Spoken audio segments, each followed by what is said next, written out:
Hello students, let us start with our new topic of this chapter that is the last chapter of this exercise. Line parallel to x axis and y axis. अब हमें पता है कि ये भी एक straight line है, ये भी मैंने ड्रॉ की, वो भी एक स्ट्रेट लाइन है।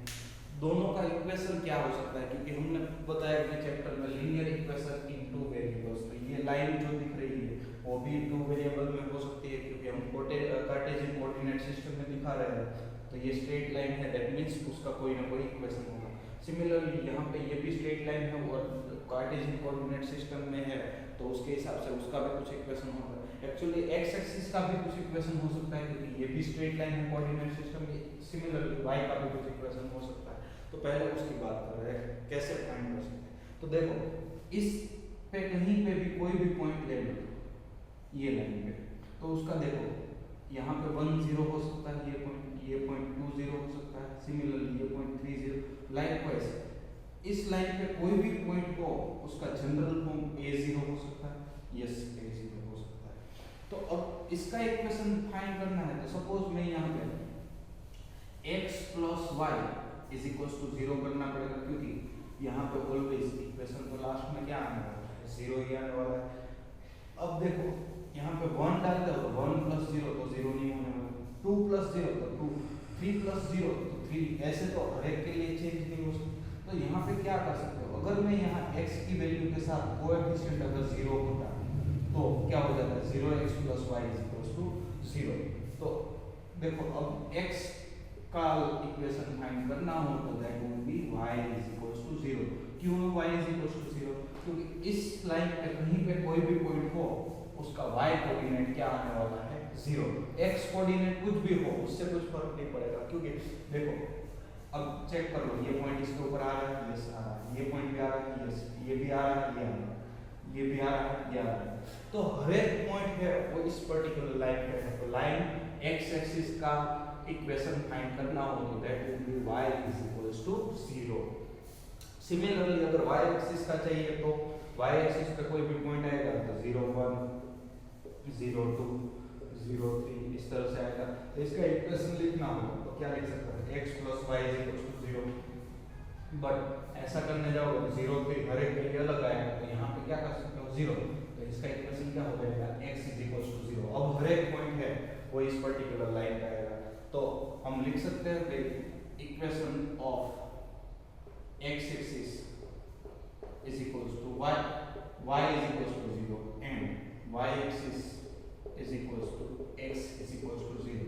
ये मोस्ट इम्पोर्टेंट है, याद रखना कि भाई एक मार्क्स के क्वेश्चन में आपको पूछा जा सकता है। अब parallel line parallel to x axis and y axis, अब इसके पैरेलल ये लाइन है। अब ये लाइन देखो तो इस लाइन पे यहाँ पे y कोऑर्डिनेट थ्री है, तो यहाँ पे कोई भी पॉइंट आएगा तो उसका कोऑर्डिनेट भी y कोऑर्डिनेट तो ऑलवेज क्या रहने वाला है, 3 ही रहने वाला है। देखो है तो हर एक पॉइंट उनका y कोऑर्डिनेट 3 रह रहा है, तो हम इस लाइन का इक्वेशन क्या लिख सकते हैं, y is equal to 3। Similarly यहाँ पैरेलल नीचे आ रही है इसमें से, और यहाँ पे पॉइंट है वो -2, तो इसका इक्वेशन हो जाएगा y is equal to -2। Similarly इस साइड अगर ये लाइन आ रही है, ये 2 में से पास हो रही है, तो इसका equation x is equal to -2 हो जाएगा, क्योंकि इस पर सॉरी +2, बिकॉज यहाँ पे हर एक पॉइंट का फर्स्ट कोऑर्डिनेट क्या हो जाएगा, 2 1 2 2 2 3। दूसरा y कुछ भी हो उससे कोई फर्क नहीं पड़ेगा। सिमिलरली माइनस में आंसर हो तो उसका पॉइंट क्या आ जाएगा, तो कि भाई x is equal to minus में जो भी है 1 2 3। तो पैरेलल लाइन है, अगर y एक्सिस के पैरेलल है तो ये उसका equation x is equal to something आएगा, और x एक्सिस से पैरेलल है तो उसका equation y is equal to something आएगा। Now last exercise of this chapter is exercise 4.4. First question is give the geometric representation of y is equal to 3। इसका geometric representation मतलब इसका graph draw करना है as an equation in one variable। One variable में draw करना हो तो आपके पास एक ही नंबर लाइन होगी, तो ये नंबर लाइन होगी। बट यहाँ पे देखो y है, तो y कोऑर्डिनेट आपको दिखाना है, तो ये वर्टिकल लाइन भी आप दिखा सकते हो। तो यहाँ पे मैं हॉरिजॉन्टल दिखा के बता रहा हूँ, 0 1 2 3 4 5। I can write like this -1 -2 -3। So y is equals to 3 है, ये इसका सॉल्यूशन हो गया, y is equals to 3।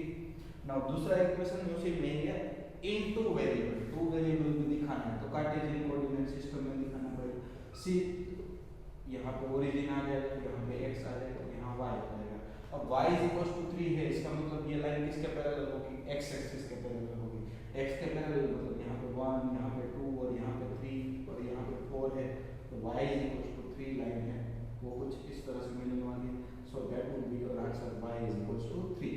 तो ये इन टू वेरिएबल्स हो गया, ये वन वेरिएबल में हो गया। फर्स्ट वन वेरिएबल और second one is two variable. Okay, so अगर इसको टू वेरिएबल और वन वेरिएबल में रिप्रेजेंट करना है तो कुछ इस तरह से कर सकते हैं। नाउ सेकंड क्वेश्चन भी कुछ इस तरीके का है, जियोमेट्रिक रिप्रेजेंटेशन करना है इसका as one variable two variable. तो पहले सिंपलीफाई कर लेते हैं। x is equal to answer क्या आ जाएगा, -9/2, मतलब आंसर -4.5 भी बोल सकते हैं। क्लियर?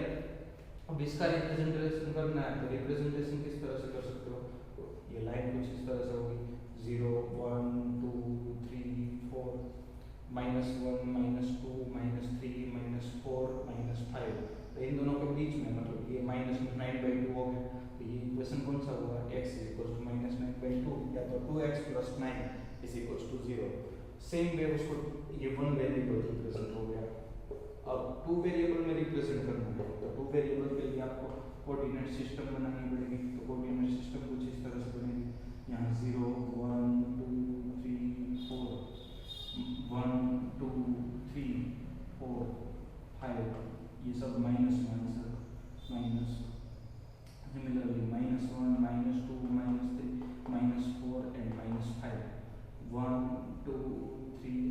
ओके, अब इसका देखो x is equal to -9/2, x में आंसर हो that means it would be parallel to y axis. तो y एक्सिस के पैरेलल हो तो यहाँ पे कहीं पे आएगी।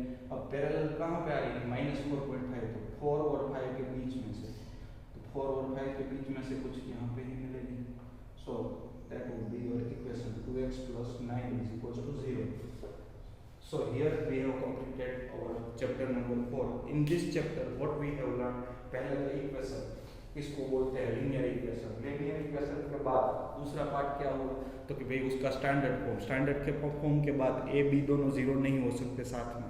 वो थर्ड वन, लीनियर इक्वेशन के कितने पॉइंट सॉल्यूशन हो सकते हैं, तो इनफाइनाइटली। उसमें से हम कितने सॉल्यूशन फाइंड कर रहे हैं, 2 या 3। क्यों, बिकॉज ग्राफ ड्रॉ करना है, तो हर एक लाइन के लिए एक इंडिविजुअल स्ट्रेट लाइन मिलेगी। देन अगर x इज इक्वल्स टू 0 की बात कर रहे हो तो वो किसका सॉल्यूशन हुआ, y एक्सिस का। Similarly y is equals to 0 किसका सॉल्यूशन हुआ, x एक्सिस का सॉल्यूशन हुआ। अब x एक्सिस के पैरेलल कोई भी लाइन हो तो उसका सॉल्यूशन क्या होगा, y is equals to a, और y एक्सिस के पैरेलल कोई भी लाइन हो तो उसका सॉल्यूशन क्या होगा, x is equals to something. वो एक पॉजिटिव भी हो सकता है, नेगेटिव भी हो सकता है। एक कॉन्सेप्ट ये है कि अगर कोई भी इक्वेशन ऐसा दिया है कि y is equals to mx + c, ये अभी तो आपके लिए नया है, बट राइट नाउ मैं खाली y is equals to mx लिख रहा हूँ। मतलब जिसमें कांस्टेंट ना हो, कांस्टेंट नहीं है, तो ये ऑलवेज ओरिजिन में से पास होगी। किस में से पास होगी, ओरिजिन में से। तो जो भी लाइन है उसमें खाली x और y वेरिएबल है, कांस्टेंट नहीं है, c is equals to 0, then we can say this line should be passed from origin, and every point on the graph will be lies on the any single line, but एक ही point में से infinite line पास हो सकती है। Okay, कोई भी दो point में से तो मैक्सिमम कितनी लाइन पास हो सकती है, तो वो दोनों में से पास होती हुई एक ही लाइन मिल सकती है, बट एक ही पॉइंट में से पास होती हुई इनफाइनाइट लाइन हो सकती है। So here we have completed our chapter number 4. I hope you have understood it. If you have any doubt, just comment here, so I'll get back to you and will update on the live class. Thank you everyone.